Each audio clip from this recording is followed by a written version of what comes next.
Today at the Adobe Ring Ranch, I thought I'd take advantage of the overcast skies and give you a little update on the backyard flower bed.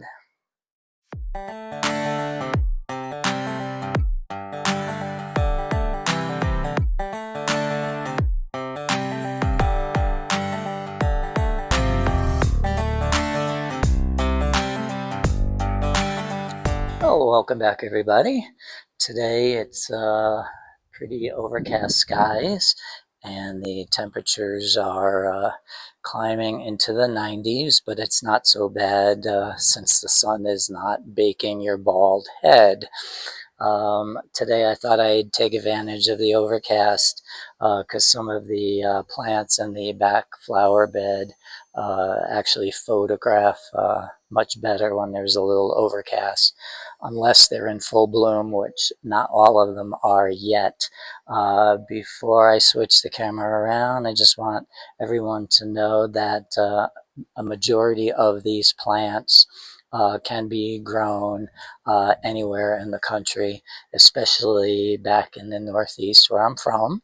So any family members or friends that like the plants I'm about to show you, just keep in mind that they are available in your location and they will do very well for you. There's a lot of personal favorites here, so that's why I made sure that I brought them along with me, saved some seeds, made sure I ordered seeds or purchased plants when I saw them available at some of the local nurseries.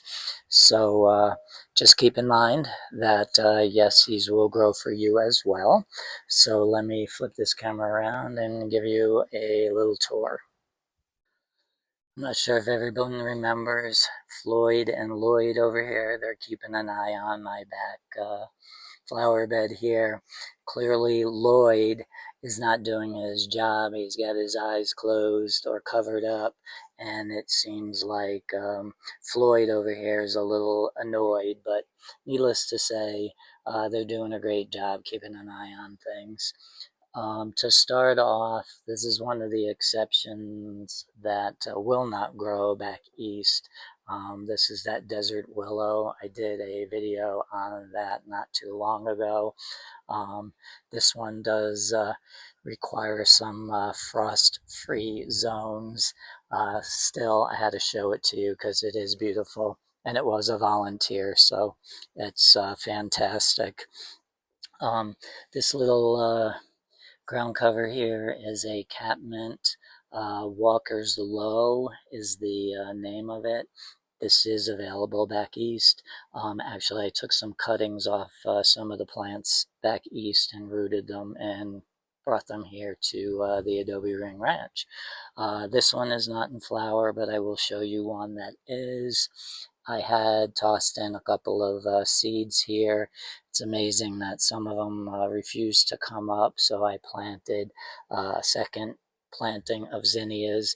The zinnia came up, and now the this one is a Gaillardia, I believe. I planted that so much earlier, and now it decided to pop up, but that's okay. It'll be a nice color. Moving along over here, I've got some marigolds that I saved the seeds from our Brookfield location and germinated them here. This one is just starting to bud up. I'll show you the flower in a moment. I had mentioned that I had taken a cutting of a mum plant that I had back in the Northeast, and I rooted it and brought it here when we came here full time. And so far, so good. I was told mums do well here.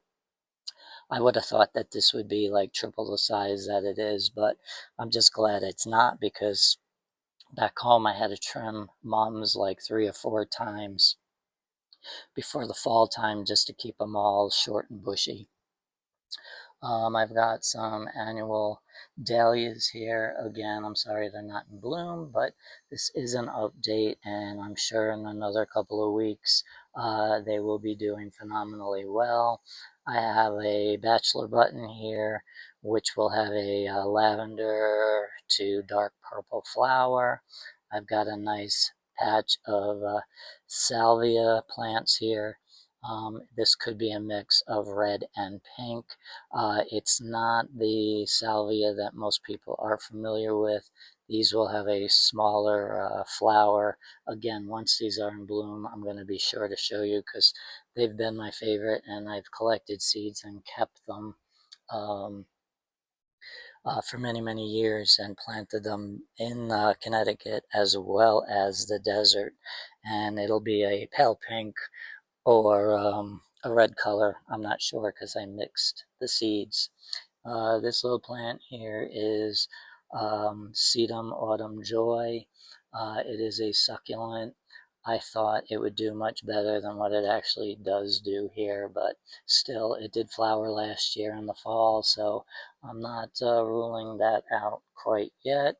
I've got another patch of zinnias here. Zinnias do very well here in the desert, by the way, and if you've got a hot, dry summer back east, they will do great.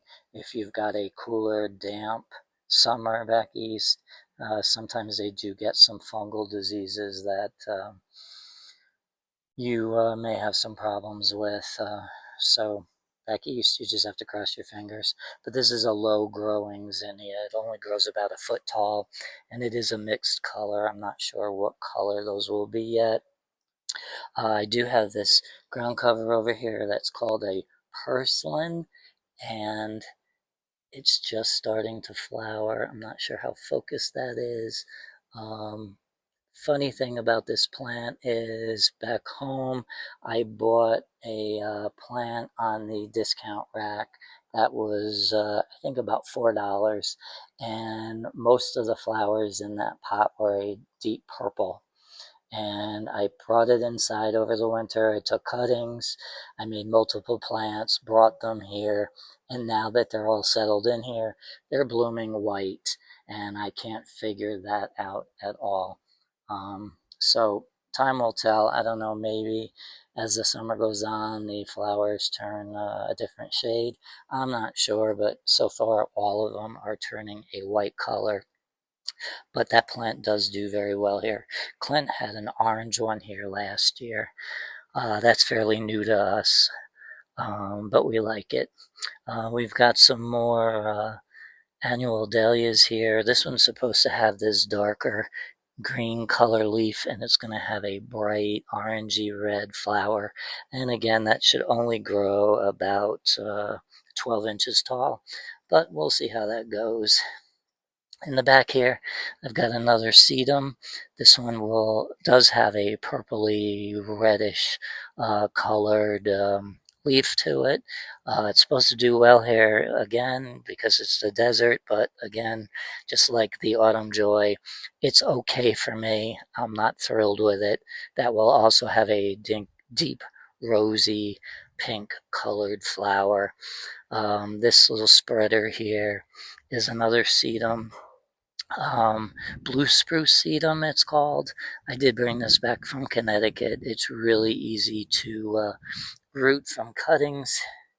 It does look a little sloppy at times, but when it does fill in, it's a nice carpet of a gray, blue, green color, and I do like the leaf texture on that. Moving along, here are the marigolds that are blooming. I do like this orangey color, and these are the shorter variety marigold as well. It should only stay under 10 inches tall, but I did put little 3 patches near each other so that they can just fill in that one little corner. More zinnias. Again, don't know the color yet, but they are the short ones. So fingers crossed they still hold on and show me what they got, because it'll be a nice surprise to see what color they are. Okay, so moving to the back, we actually have a passion vine. And we put in these big tall trellises, thank goodness, and secured this to the ground very securely, because this vine is a beast. Once the heat kicks in, it grows like crazy. Um, In the past, I've sent the flower pictures back home. They are the most interesting looking flower I've ever seen. Once they are in full bloom, I'll be sure to show everyone that flower. I've yet to get any fruits on this plant. I don't know if it's an age thing or the variety, but it would be nice to get some fruits. Um, let's stay to the back here. I've got some culinary sage, which has got that gray, bluish leaf color. It will flower blue. I did cut this back about halfway when we got here. It was looking a little ratty, but as you can see, it filled in nicely. In the back is that catmint I talked to you about earlier.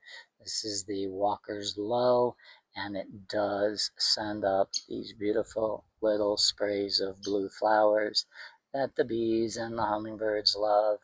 I'm also able to take cuttings from this plant. So this summer I plan on taking as many cuttings as I possibly can, because this is a perennial and I plan on moving it throughout the flower beds. Um, to the left of the catmint is actually a lavender plant, and it's just starting to do well. I did give it a little haircut, got all the dead stuff out, and it's responded nicely. And it's sending up new shoots, and it does smell pretty good. In the back here, we do have a few flower stalks coming up, so I'm pretty hopeful that that's going to look pretty nice. And because the lavender is a blue color, the catmint is a blue color, and the sage in the back here is a blue color, it gives us a nice pop of blue uh, to edge the terracotta color wall here. Moving forward, I do have a couple of nasturtiums popped in here. I'm not thrilled about their growth at this particular moment. They're going to get a hit of fertilizer today, along with a lot of other annuals in this bed. I am very pleased to say that the snapdragons are still holding on fairly well, even though we've had a couple of days in the upper 80s and lower 90s. They're more of a spring, cooler, even fall um, flower, but they seem to be doing okay. Most of the day, this bed is in shade until, unfortunately, the hot part of the afternoon, but the white's looking pretty good as well. So I'm just keeping it deadheaded, and it keeps resprouting. How do you like the bird bath? Pretty cool. They're not really taking baths. They just come in and they drink all kinds of birds. I did set up a game camera. I'm going to have to review that footage just to see what kind of birds I actually did catch on the game camera. And a couple years back, I was tinkering around with some of these decorative rocks. I would take a rock and just make some cool deserty prints on it. That's a Cocapelli print. Um, this one's held up fairly well, but the sun does beat up on the paint, so a lot of my decorative stones have been sun scorched, let's just say. Maybe as I get bored, I'll get back to adding a few more uh, painted rocks. The dianthus here are doing really well. We've got multiple colors here. We've done these back east as well. Sometimes they did come back the second year. If you keep them deadheaded, which means once the flower are spent, you just snip that off, and it encourages the plant to send up new blossoms. I hate to waste some of the seeds that they're going to set, but that's all right. I need to rebloom maybe as the months go by. I'll consider leaving some of the seeds to drop. But like I said, most of these do come back year after year. Here's another one here that's like a paler pink with white edging around the outside. It's pretty cool. This is a perennial dianthus, which is just starting to give me a second bloom cycle. There are a lot of buds forming. Again, I did deadhead this the first time, and of all the perennial dianthus I have grown, this is the only one that keeps coming back. Um, Moving over to this side is another passion vine. Yeah, we couldn't just stick to one. We wound up getting two. It's quite vigorous. Again, when the heat of summer comes in and the flowers start to pop, it is quite the sight. So I'm actually glad we have the two. I did see some buds the other day, but it'll still be a good week and a half before any of those open up. So moving along the wall, we had the aloes that actually overwintered. Uh, it looked a little ratty when we got here, but as you can see, they're greening up nicely and putting up all the nice new growth. And we have a few more along the back here, and I kind of mulched them in with that Tanner pea gravel, and then in the front I had used the brown or burgundy lava rock just for a little contrast between the two beds. When we came back to the annuals over here, we had more of the purslins, more zinnias, another patch of zinnia. These are annual cosmos. Um, they basically come in like a yellow color or this orangey color, which again, I'm okay with, but I have so much yellow in the desert that I was hoping for a different color. All right, moving along. Still yet another annual cosmos. The shorter variety only gets about 12 inches tall.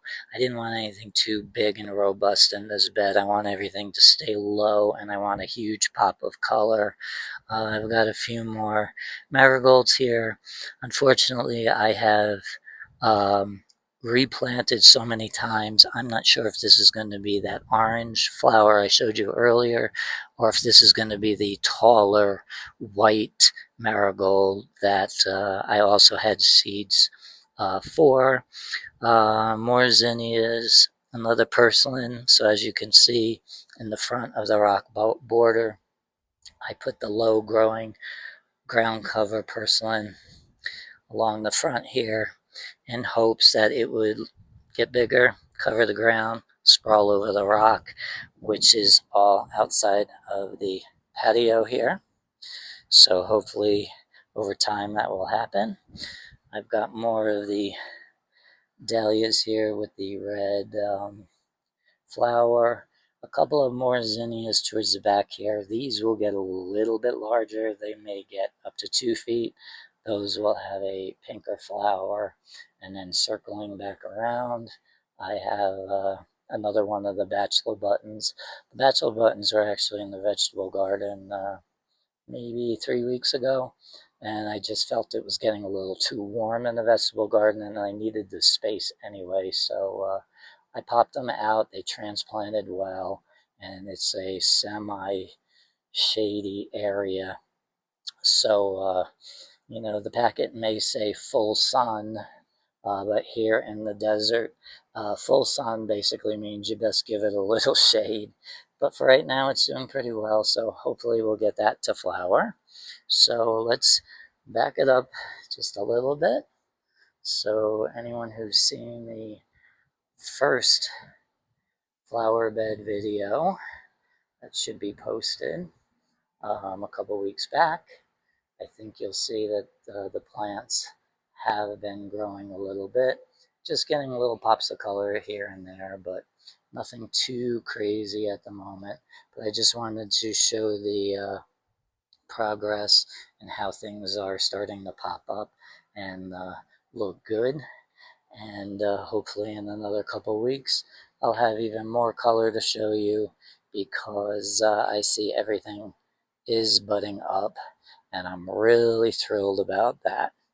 Did you remember seeing the cinder block video where I used them as a planter?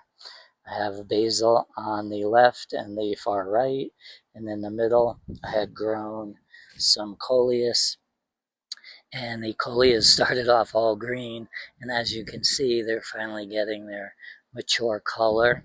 So it's still early. I'm sure these colors will change even more as time goes on.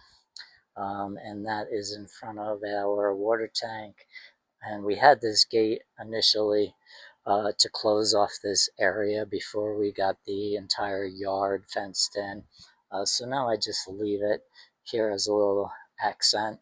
And maybe down the road I'll grow something a little more viney.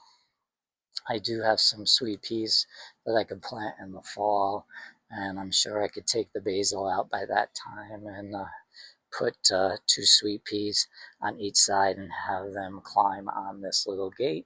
But that'll be the fall, and that'll be something to look forward to. You constantly have to change out your garden uh, depending on your season. Uh, does anybody remember any photos or videos on this little chicken that my neighbors Alita and William got me? We were going to put it in the chicken pen before we got the chicks, but I kind of like it up against the water tank here because it just kind of finishes off the flower bed, and I can see it from the back patio, walking onto the back patio. I can even see it through the bedroom window.